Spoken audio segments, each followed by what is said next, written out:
In the year 2024, the head covering makes no sense.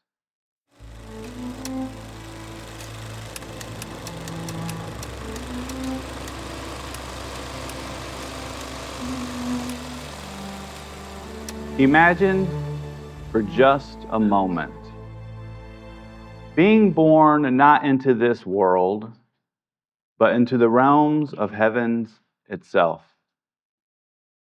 Your eyes open for the first time to sights beyond earthly comprehension, a place where every horizon is aglow with the radiance of God's glory, where the very atmosphere hums with the eternal peace.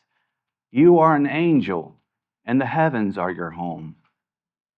The street beneath your feet are paved with gold that shimmer like sunlight on the water. The towering gates that make up the gates of the city are massive pearls, and they are the entrance of this divine kingdom, where there is no fear, there is no sorrow, there is no pain, only the overwhelming presence of God's love.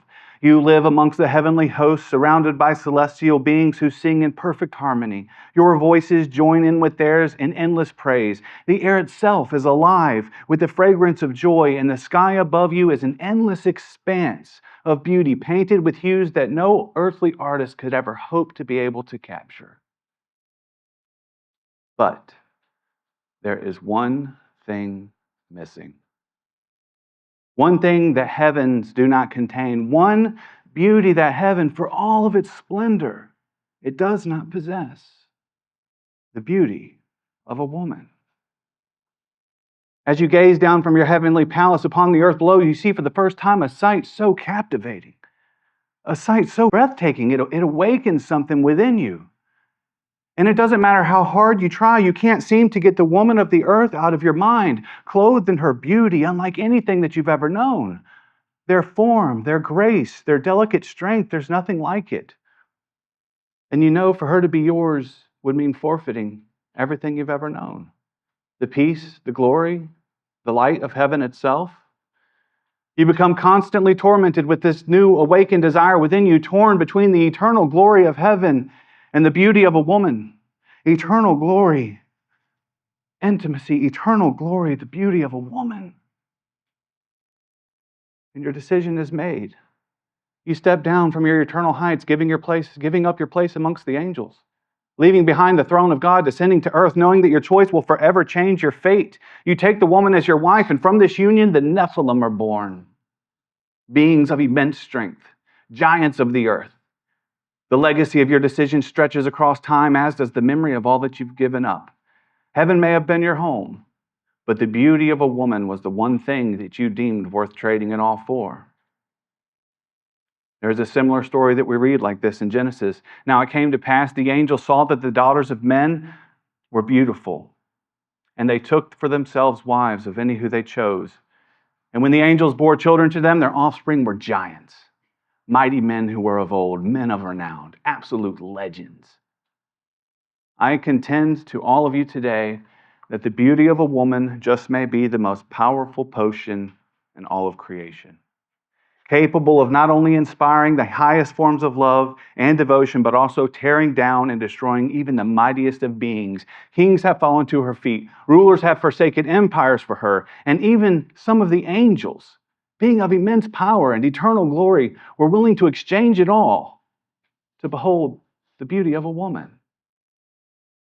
And I can already hear it now. My skin is too pale. My freckles aren't the cute kind. My nose is too big. My hair is too frizzy. I'm not tan enough. I'm just not beautiful like they are. I'm ugly. You believe a lie. It's not up for debate, ladies. There is nothing that you can say like this, or nothing that you can even think like this, that could change the fact that every single one of you women here are absolutely beautiful.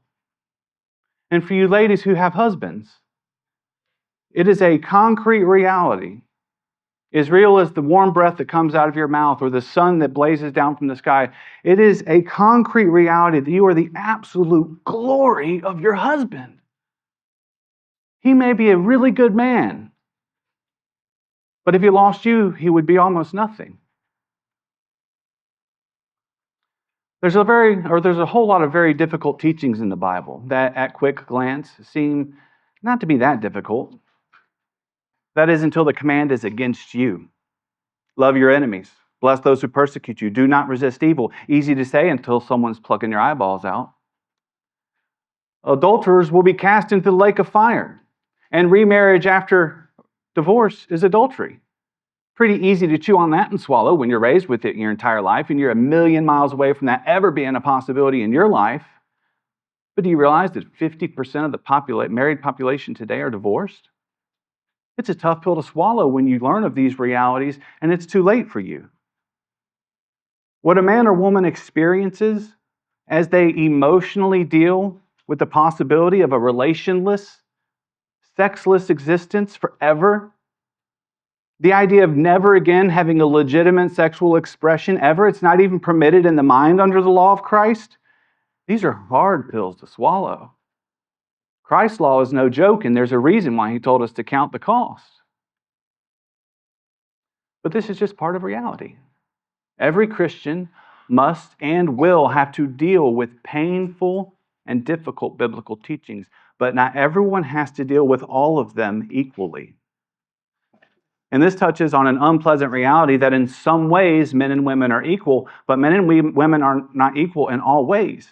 There are some statutes and commands that apply both to men and to women, some that apply only to the men, some that apply only to the women, some apply that only to the teachers, some apply only to slaves, some apply only to children. Emotionally speaking, it would be easier for all of us if it wasn't this way, but it is this way. And I say all of this because today we're going to be discussing something that some Christians practice, but others don't. And to many of them that do not practice these things, not all, but many of them, these things are despicable, offensive, sexist, misogynistic. So regardless of what side of the fence you land on, I plead with you to keep these things that I've said in your mind today, that the beauty of a woman is one of the most powerful and dangerous and addictive things that exist.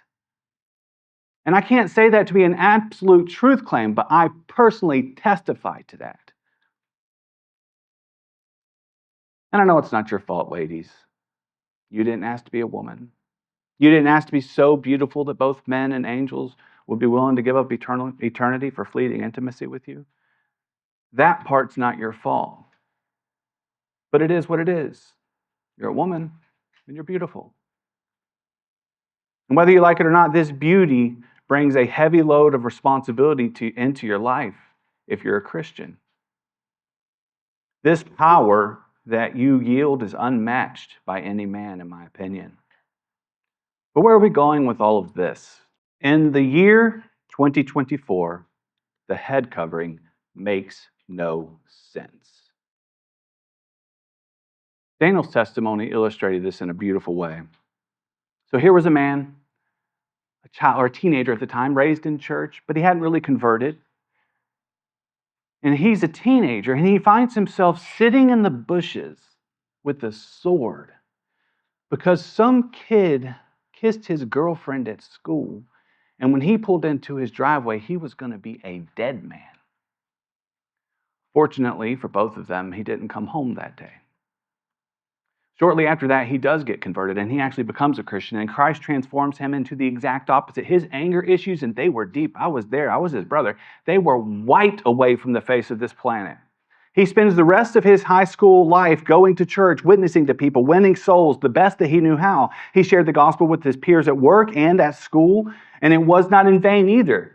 He found himself being a part of a group of young men who were absolutely just sold out for Christ. They went to church together, they studied the Bible together, they fellowshiped with each other constantly. And then he graduates high school, and he doesn't go off into the workforce like the rest of us worldly people did. No, he went to seminary, Johnson Bible College. There he meets his wife, they graduate, they get married, and they settle down, have 2.5 kids and a white picket fence. Yeah, right. Not Daniel and Casey. No, together they moved to China. They didn't have a plan.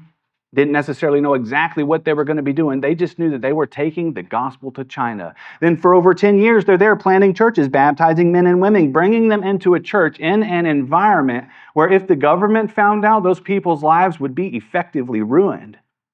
And through all of these years, dedicated to Christ, he listens to hundreds upon hundreds of sermons of great Christian public speakers of the world. And through all of that, every preacher he ever had, every professor he ever stood under, every public figure of Christianity that he ever looked up to or admired or studied, all of that, and never once a teaching that a woman should cover her head. And what I just described is the same reality that plays out in the lives of almost every Christian on the face of this planet, or at least America. I mean, I maybe shouldn't speak about the whole world. You see, when you find yourself as a Christian your whole life and you make it into your 30s, 40s, like you're not young when you get up into your 40s anymore. Like you've been around a little bit. And you've been dedicated as a Christian in your mind this whole time. And then you find some random small group of people who are dressed like they just came off of an episode of Little House on the Prairie. And they come around telling you that your women need to be covering their heads as a sign of submission and subordination. That makes no sense. How have you never encountered this teaching? When I moved to Chambersburg, Pennsylvania, I didn't really care about this a whole lot. I didn't understand it, but I didn't have a horse in the race either. I had no kids, I had no wife.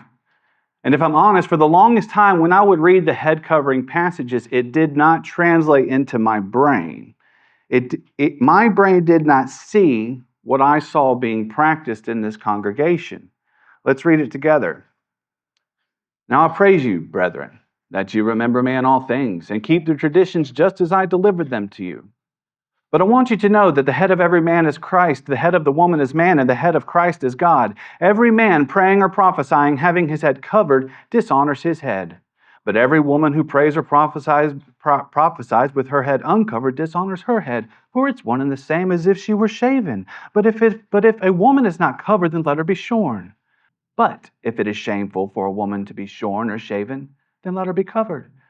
For a man indeed ought not to have cover his head, since he is the image and the glory of God. But the woman is the glory of the man. For the man was not from the woman, but the woman was from man. Nor was man created for the woman, but the woman was created for the man. For this reason, the woman ought to have a symbol of authority on her head, because of the angels. Nevertheless, neither is a man independent of the woman, or the woman independent of the man in the Lord.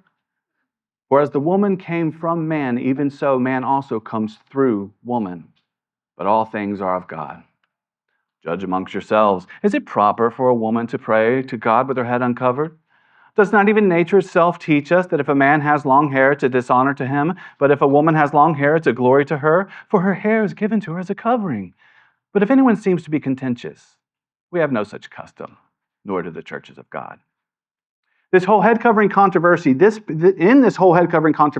passage is pretty much all we get. The beginning and end of it. And I didn't just make all that stuff up. I just said people in 2024, they do not preach on this passage. I would suggest that most Christians have never heard a complete sermon dedicated to these passages. Before these passages and after, they've heard all that. Okay, guys, today that wraps up our lesson for 1 Corinthians chapter 10. Next week we'll pick up with chapter 11. I think we'll tiptoe around that one. That one doesn't really mean what it says there. Next week we'll pick up with chapter 12. We've heard before and after. But it's not okay to preach about this in 2024 American culture. Therefore, preachers don't do it.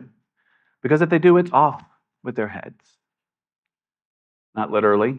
Today it's more of cancel him. How dare he? How dare he? He has lost all credibility in the eyes of the public, and he will not be heard or associated with. And if you do, you will have the same fate. He is canceled. And that's why these passages don't make sense, because they are countercultural. To take the position that the passages mean what they say in the eyes of many make you an enemy of civilized Western society. And that's just the beginning of it. It makes it worse when these passages are almost always paired with wives submit to your husbands as to the Lord, for the husband is the head of the wife. Wives submit to your husband as is fitting for the Lord. Let women learn in silence with all submission, and I do not permit a woman to teach or to have authority over a man, but to be in silence. In the churches, women are not permitted to speak. They should remain quiet and submissive. If they want to learn something, they should go home and ask their husbands, because it's shameful for a woman to speak in church. Now, that's not how the passage really goes, but it's the sentiment behind it. I used to have a friend that she ate her up. She would say, Paul says in Corinthians that women need to sit down and shut up. It's the sentiment of the world. In our 2024 culture, it is not okay to say the things that these passages say. And like I said, after living in this community for a few years, I found myself supporting a tradition that I didn't really have the ability to defend. No ability to really articulate it. I could tell you what I believed, but I couldn't necessarily tell you why I believed what I believed. And like I said, when I read the passages on the head covering, I didn't see what y'all saw. I didn't understand how y'all were coming to these conclusions when you read these passages. When I read them, I walked away with everything the world walked away with. How come the women has to cover her head all the time, but the men only when they pray? Doesn't seem like that's what it says to me. Is it not evident that these passages are talking about rules for women while they're in the church? Why is the hair not the covering when the verses specifically say the hair is given to her as a covering? And then I started to wonder how much of this Anabaptist practice is coming from these scriptures versus coming from the tradition. So I spent a little bit of time. I asked some small group of men, hey, so why do the women have to uncover, or why do the men only have to uncover their head when they pray, but then they can pretty much like wear a hat like pretty much all the rest of the time? And then we have these groups that are like where the men, like the groups identified by the men's hats, like what is this? But when it comes to the woman, she has to be covered all the time. Like, how do we get that from this passage? And the answers that I got made it seem to me that their practice of these things was because of tradition, because of the way that that's the way they were raised. It's the way it's always been. None of them pointed to those scriptures themselves and said, well, look, it says blah, blah, blah right there.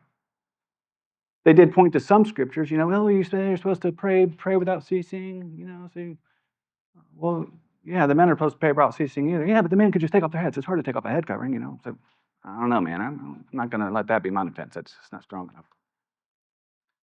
The most common answer I got was, that's a good question. I was wondering that myself.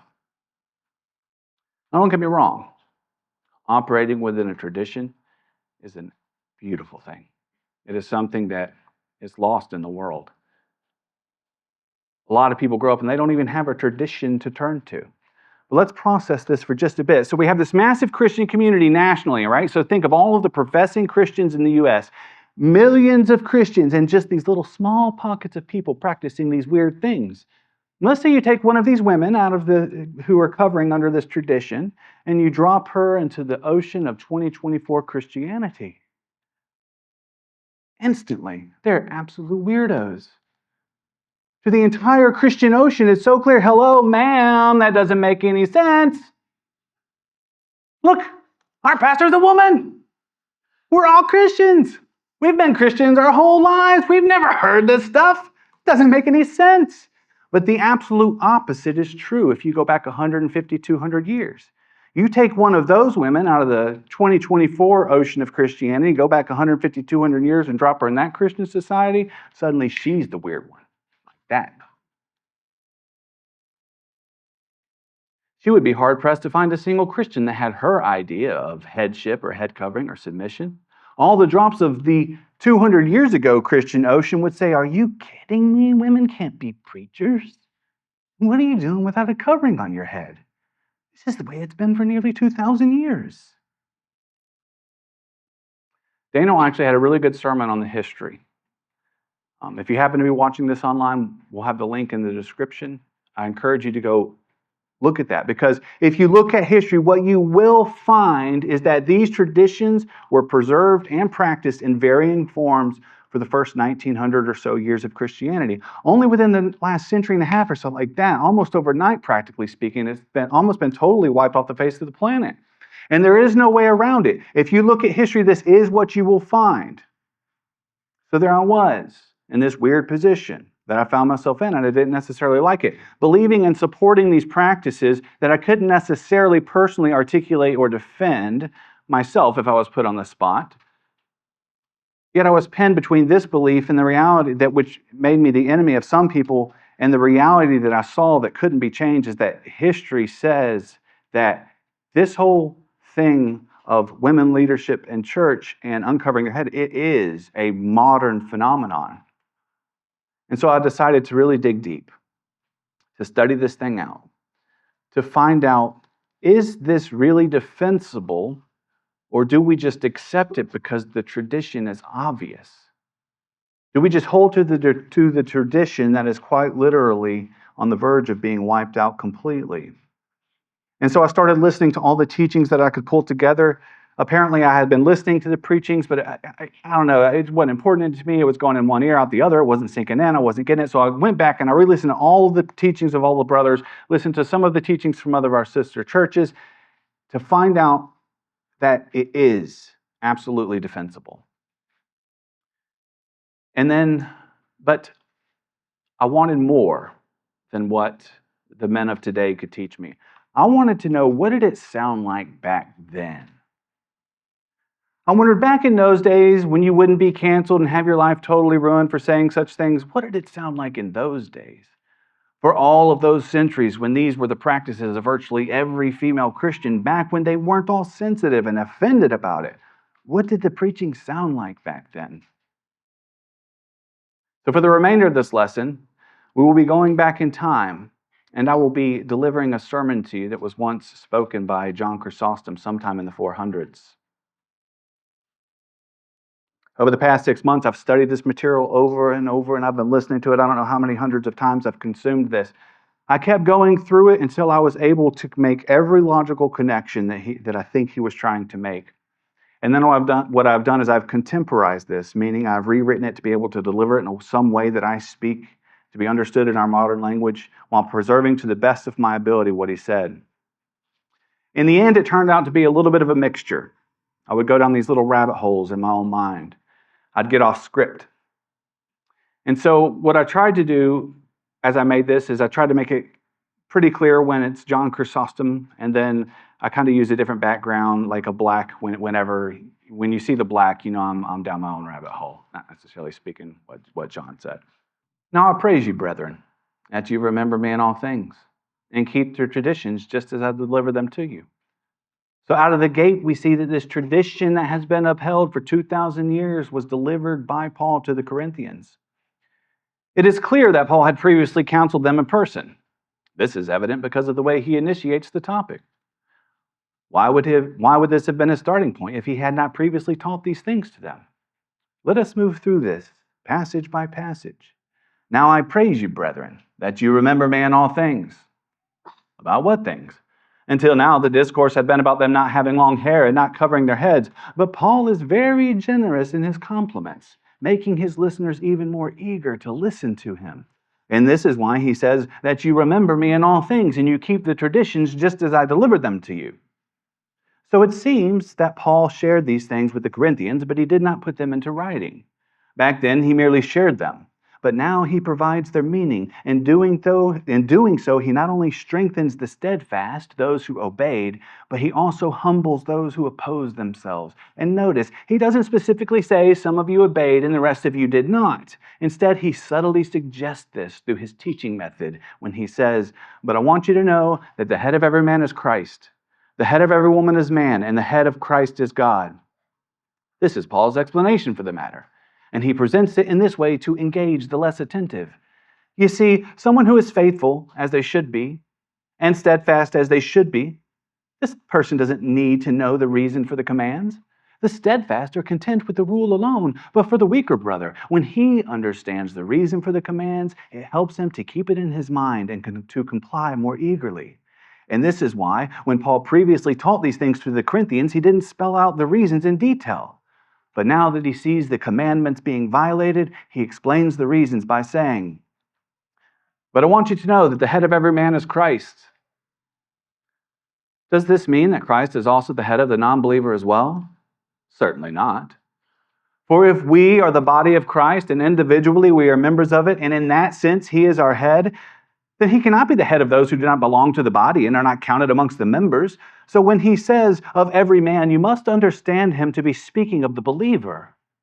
Paul continues, but the head of every man is Christ, the head of woman is man, and the head of Christ is God. For if the man is the head of the woman, and the head is of the same essence of the body, then the man and the woman are of the same essence. Similarly, the head of Christ is God, meaning the Son is of the same essence as the Father. But no, our critics will argue, we do not mean to show that the Son is of a different essence, but rather that he is under control. But how do we respond to this? Well, for starters, whenever anything humble or lowly is said about the Son, while he was united with the flesh, what is said doesn't degrade his divine nature.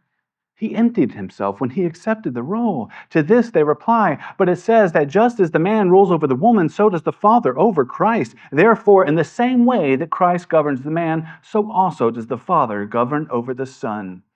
You see, the Son, he is under control. Listen, if the Son's superiority to us is the standard for measuring the Father's superiority to the Son, just consider to what lowliness you will reduce the Son. And this is why we shouldn't judge all things based on the comparison being made between us and God, even if similar language is being used. Instead, we should assign to God a certain unique excellence, as much as is appropriate to God. Otherwise, all sorts of absurdities will follow. For example, we say that Christ is the leader of God, or that we say the leader of Christ is God, and Christ is the leader of man, and he is the leader of woman. In the scriptures, if we use this term leader or head in the same sense in all of these statements, then the relationship between the Son and the Father would become as distant from each other as the relationship between us and Christ. Just look at this massive chasm that exists between us and the Son. We stand here, and his superiority to us puts him 1,000,000 miles away from us. And if this distance becomes the measurement to apply equally in all of these cases, then look how far the woman becomes cast from us, and look how far the Father becomes from the Son. And what Christian in his right mind could accept this? So we are to interpret head differently when it's used to describe the relationship between man and woman, compared to when describing the relationship between Christ and us humans. Does this mean that we should also interpret it differently in the case of the Father and the Son? In what way you interpret differently, you might ask? Well, depending on the situation. For if Paul intended to discuss authority and submission, as our critics suggest, he wouldn't have used the example of a wife, but rather of a slave and a master. Because even if the wife is subject to her husband, she is still a wife, free, equal in honor. And even though the Son became obedient to the Father, it was as the Son of God, as God himself. And his freedom is greater too, because his obedience to the Father is greater than the obedience that we see in humans towards their parents. And if we admire the Son because he was obedient to the point of death, even the death of a cross, and we consider this to be the great wonder about him, we ought to admire the Father also, that he gave birth to such a Son, not as a slave under command, but as a free being. So great a Son was he to be in perfect obedience to the Father while simultaneously taking the position as an advisor. And we know that an advisor is not a slave. And here we are again. What meaning do we extract from these words? When you hear of an advisor, do not take from this that the Father was in need, but rather that the Son holds the same honor as him who sired him. Therefore, do not stretch the examples of men and women in all of these details. Listen carefully. It is reasonable that the woman is subject to man in our society. Why? Because the Father created man and woman equal in honor.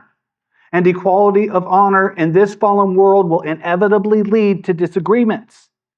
In a party of two, someone must have a casting vote. So it is reasonable for this, but not just for this reason. Also because of the deceit that occurred in the beginning. Over and over in these passages, Paul takes us right back to the beginning. And when we go back there, we see that Eve was not made subordinate the moment that she was created. Nor, when God brought her to Adam, did either of them hear any such thing from God. Nor did the man say any such thing to her about submission or rule. Instead, his eyes looked upon her beauty, and he proclaimed, "This is bone of my bone and flesh of my flesh."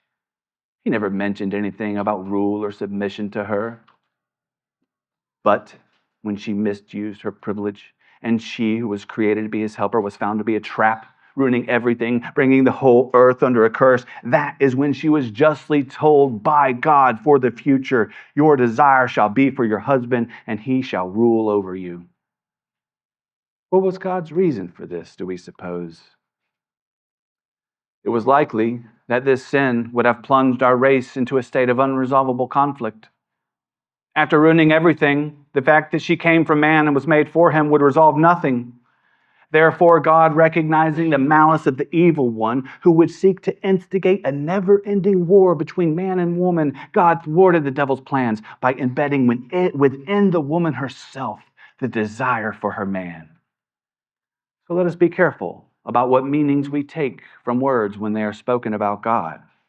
The understandings must be different for these statements and those statements. However, we shouldn't interpret everything differently either. Because if we did that, it would seem as if the words were randomly added and meaningless. Just as we shouldn't accept everything as the same, we shouldn't completely reject everything either. Christ is referred to as the head of the church. If I were to stick to the human interpretation of this, I would question the purpose of the phrase. If I were to fully invest in the human understanding, it would lead to utter absurdity. This is because the head is just like the body. It is subject to the same vulnerabilities, the same emotions, but this is an absolute absurdity to apply such things to God. Christ is referred to as the Son, but we don't assume that all aspects of human sonship should be applied to the Christ, nor should we reject everything either, except what is suitable for God, that He is of the same essence, that He is God. The things that are inappropriate and belong to human weakness, leave those things on the earth. Christ is referred to as light. Should we then apply all conditions that pertain to natural light to God? Not at all.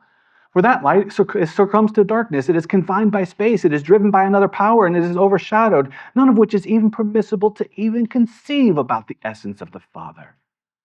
However, we don't reject everything either. Instead, we glean something beneficial from this. That is the illumination that comes to us from God, the escape from darkness. That is what we collect from God being called light. Perhaps someone here will also have doubts, asking themselves, what kind of crime is it for the woman to be uncovered or the man covered? Learn what kind of crime it was from this point. Many different symbols have been given to both man and to woman, to him of rule, to her of subjection, and among them too that she should be covered while his head is bare. Now, because these are symbols, you can see that both parties, both the man and the woman, are wrong when they disrupt the given order, going against the arrangement of God and rejecting their own proper boundaries. This applies both to the men falling into the women's inferiority and to the women rising up against the man through her outer garments. For it's the same way that the swapping of clothing isn't allowed. Scripture saying, "For the woman shall not wear what belongs to a man, neither shall a man wear a woman's clothes." With this being so, how much more inappropriate is it for these symbols of the head to be exchanged with one another? The man covering what should be bare and the woman uncovering what should be unseen. For the former, these rules about cross-dressing, these things were established by the humans first. Did you know that? And then after the humans established these things, God later endorsed them. But this, by nature. I mean, being covered or uncovered, this was established by nature. But when I say nature, I mean God. For He is the one who created nature. So when you overturn these boundaries, just see how great the damages are that follow. And do not tell me that the mistake is just minor. For starters, it's significant in its own right, considering the fact that it's disobedience. Moreover, even if it were minor, its significance is amplified due to the importance of the things that it signifies. However, its importance is clear given its powerful role in maintaining order amongst us humans, ensuring that both the leaders and the followers are rightfully maintained in their respective positions by it. So that he who sins in this manner disrupts everything, betraying God's gift and throwing down the honor given to him from above. But this does not apply only to the men, but also to the woman as well. For to her also it is her highest honor to maintain her own position. God has established a position for each of us, and it is your highest honor to maintain your own God-given position. As for dishonor goes, behaving as a rebel is the worst of it. Therefore, he established this rule for both the men and the women by saying, every man praying or prophesying, having his head covered, dishonors his head, but every woman who prays or prophesies with her head uncovered dishonors her head. So then, a man is not required to always be uncovered, but only when he prays. However, a woman is commanded to be covered at all times. But how do we know this? Because having said every man praying and prophesying with his head covered dishonors his head, Paul just stops there. A little bit later, he tells the man, listen, don't be growing your hair long like a woman, but that's it. In these passages, Paul tells men two things. He says, number one, men, if you pray or prophesy, don't cover your head. Number two, men, do not grow your hair long. Paul leaves it at that for the men. But now see the difference when Paul turns his attention to the woman. He doesn't just say that they should be covered and then stop. Instead, he gives reason after reason after reason why the application is different for both the man and the woman. But every woman, praying or prophesy with her head uncovered, dishonors her head. Not stopping there, he adds, for it is the same as if she were shaven. If being shaven is always dishonorable, then it's evident that being uncovered is always a disgrace. Again, though, he doesn't stop with this point, but continues. For this reason, the woman ought to have a symbol of authority on her head. For what reason? Because of the angels. This implies that the woman should be covered not only during prayer, but continually. As for the man, the discourse is no longer about covering. Instead, the conversation shifts to growing long hair. We heard our early church father Origen speaking of the woman's need to continually be being covered by saying, there are angels in the midst of this assembly. And the woman, by covering their heads, show that they are under the power of men. Therefore, women ought to veil their heads, especially in prayer, because of the angels. But also let them be veiled outside of the church, showing respect and humility, for it is not becoming of a woman to pray or to walk about unveiled. And so here we start seeing that it sounded differently back then. Again, our critics will speak up. That is not true. Paul makes it clear and evident that it is only talking about women during church, not all the time. And we know this because he says, while they're praying and prophesying, this makes it clear and evident that Paul is only talking about women covering themselves when they're in the church. But is it really clear and evident as you claim? When we see in this exact same letter, just a few minutes later, Paul saying this, he says, let your women keep silent in the churches, for they are not permitted to speak. For it is shameful for a woman to speak in church. This isn't some far-removed passage from some different author written 2 decades apart. It's the same letter written by the same man. There's just a few chapters between this. And we can look at this and we can emphatically say that this is absolutely talking about women's behavior in the church because it says in the churches, women are not permitted to speak. He goes even further to say it's shameful for a woman to speak in church. What are we to make of this? Did Paul just go bipolar schizophrenic on us, telling us one thing and then following up with the exact opposite? Didn't he just tell us in those previous passages that the women are free to pray and prophesy in the church so long as their head is covered? Doesn't even make sense. Let's go back and read that again. Every man praying or prophesying, having his head covered, dishonors his head, but every woman praying or prophesying with her head uncovered dishonors her head. Think about it. There are some very clear things being said in this passage as well. That is, so long as the woman has a cover on her head, she is free to pray and prophesy. But then he goes on right after that and says, once that woman walks into the church, it becomes shameful for her to speak. So how can this be speaking about women's behavior in the church? It is much more reasonable that this passage is teaching women how to conduct themselves as they go through their everyday lives. This implies that the woman should be covered not only during prayer, but also continually. As for the man, the discourse is no longer about the covering, but the conversation becomes about growing long hair. He only forbids a man to cover his head when he prays, but he discourages growing long hair all the time. And this is why, when it comes to the woman, he says, but if she's not covered, then let her be shorn. Similarly, for the man, if he has long hair, it's a dishonor to him. And notice, when he's speaking about the man, he doesn't say if he is covered. Our Bibles use that word, if he is covered, but it's a different word being used there. It says having anything on his head, implying that even if the man prays with a bare head, having long hair makes him seem like he's covered. For the hair, Paul says, is given to him as a covering. It's very interesting. The passage is clearly talking about women, but I've never heard before Chrysostom him apply it to men, that the hair is given as a covering. So men, don't grow your hair long. It makes you seem like you got a covering when you pray to God. Now notice, in the beginning, Paul simply says that the woman's head should be covered. But as he continues, he implies both the persistence of the rule and the careful adherence to it by saying, for it's one and the same as if she were shaved. For if it is always a shame for the woman to be shaven, then it is always a shame for her to uncover herself. By pointing out this absurdity, Paul shames the Corinthians, severely reprimanding them, saying, but if she is not covered, then she should be shorn. It's as if he said, if you discard the covering set forth by God's law, go ahead and cut off all your hair. That's just as disgraceful. But if anyone asks, no, we cannot accept this. How can it be a disgrace that the woman rises to the man's glory? We respond with this: she doesn't. She doesn't rise, but instead she falls from her own distinct honor. Because not staying within our own boundaries and the laws established by God, but stepping outside of them is not an enhancement, but a reduction. It is the same for the thief who covets the possessions of others and takes what is not his own. He has not gained anything. What he had has diminished. He has lost even the dignity that he had. So too it is the same. The woman does not acquire a man's dignity, but loses even the propriety which she had. So after acknowledging what was evidently disgraceful and saying, but if it's shameful for a woman to be shorn or shaven, Paul suggests his own conclusion, saying, let her be covered. And notice, he didn't say she should have long hair. He says she should be covered.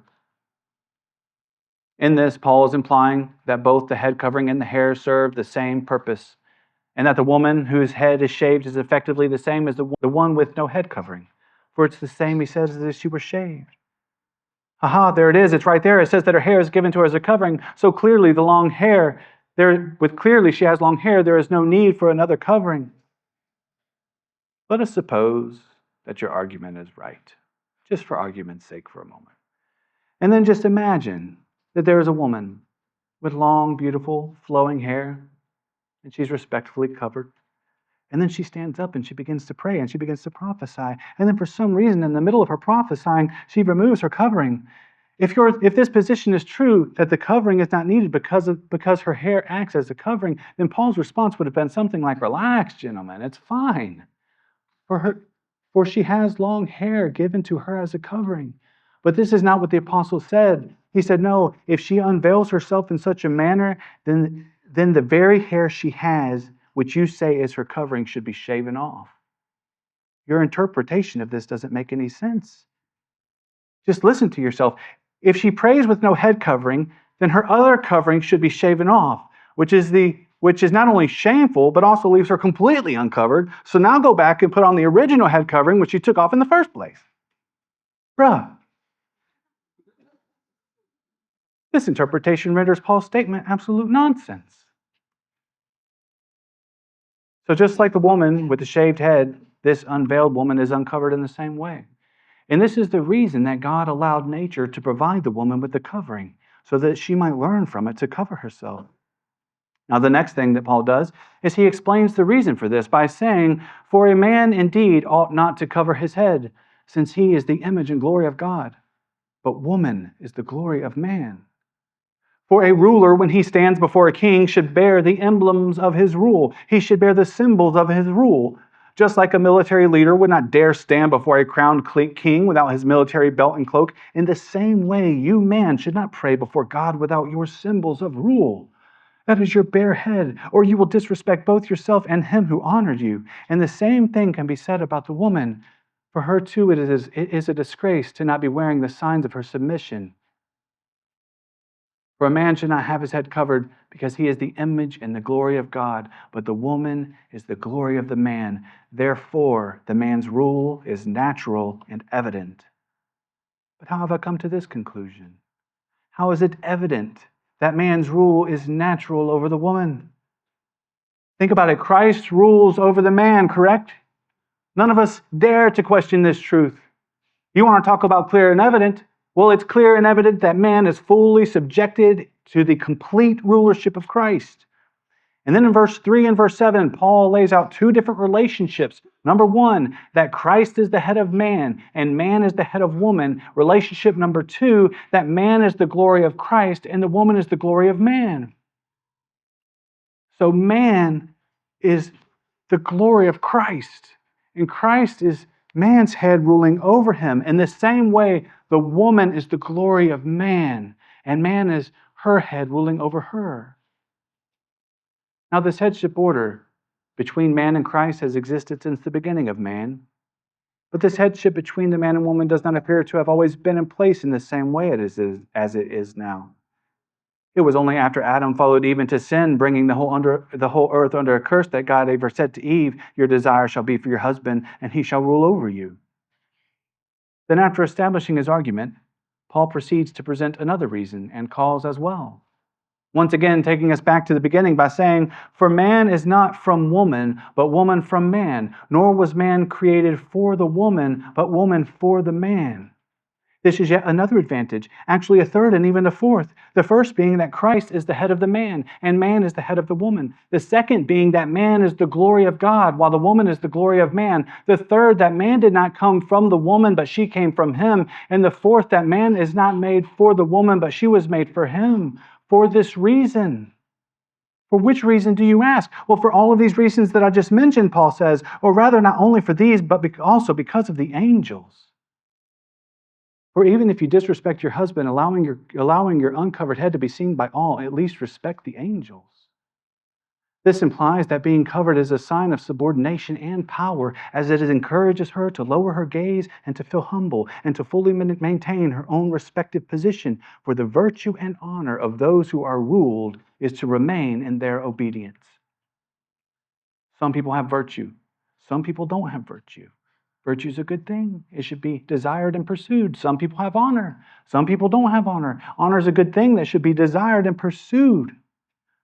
This point here is so important, for the virtue and honor of those who are ruled is to remain in their obedience. Think of it as a scene of war. A lone soldier stands on the battlefield, staring across the horizon where the enemy forces loom like dark waves. They are outnumbered, facing insurmountable odds, but the stakes could not be higher. If they fall, the entire nation behind them will be consumed at the hand of these ruthless barbarians. The command to charge could come at any moment. The tension builds with every breath, and he knows what awaits him. The gruesome possibility that his flesh will be blown apart, pierced, or sliced into pieces. Yet despite this horrifying reality, to turn and to flee would not mark him as a traitor, but as something almost as disgusting, a coward. He would be despised, his name scorned and cursed amongst the countrymen for being disobedient to the one ruling over him. But the exact opposite of that is true. When the order comes and he obediently charges into the battle with a total disregard for his flesh, it is a great honor to him, for the virtue and honor of those who are ruled is to remain in their obedience. The kingdom of God is at hand, and the kingdom of God is at war. For every one of us, submission is required. The Father over Christ, Christ over man, man over woman. And in war, there is no room to be offended. Imagine this guy running into battle, all sulking. Here we go again. Apparently my role is to go, get ground down into the ground, covered in blood, murdered. Captain's back there, sitting in his war room, making plans for the future. If that happened on the front lines, guess what? Those women and children left behind, they're goners. But the devil has things so twisted. When these men win this war and they go back to their villages and their families, The ones who were on the front lines are met with hugs and love, I would guess, greater than the ones sitting back in the war room. No one turns up their noses to the victorious soldier, saying, "Oh, thank you, soldier. Thank you for saving my life. Tell me, what was your role?" "Oh, you mean you weren't the commander?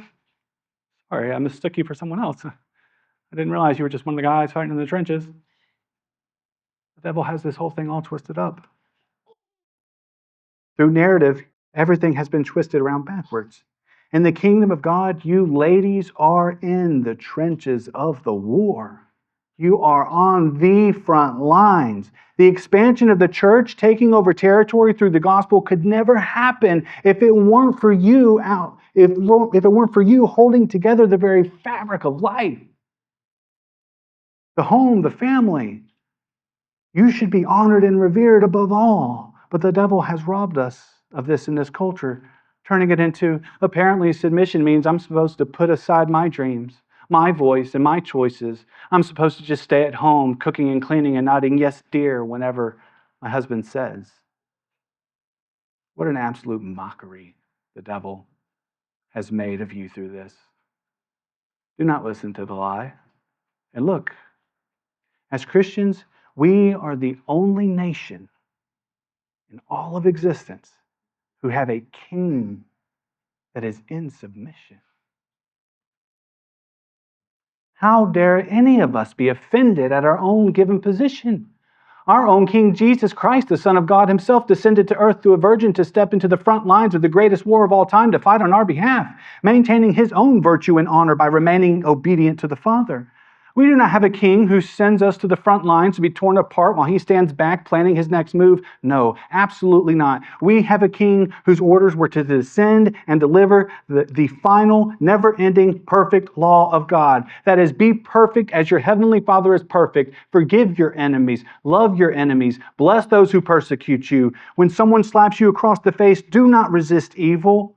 Out of your love for him who slapped you, present to him your other cheek and plead with him to be your brother. His command was not just to descend to earth and to deliver this law and go back home. His orders were to empty himself and become fully human, to be man, to bleed like man, to feel pain like a man. And then he delivered the law and he perfectly demonstrated it for us. To demonstrate this perfect law, he was to be handed over to evil powers of this world to be torn to shreds, half beaten to death. His beard was to be ripped out of his face. He was to be mocked. He was to be spit on. He was to be despised and nailed to a cross to slowly suffocate as he pleaded with the Father, "Father, please forgive them." What a king!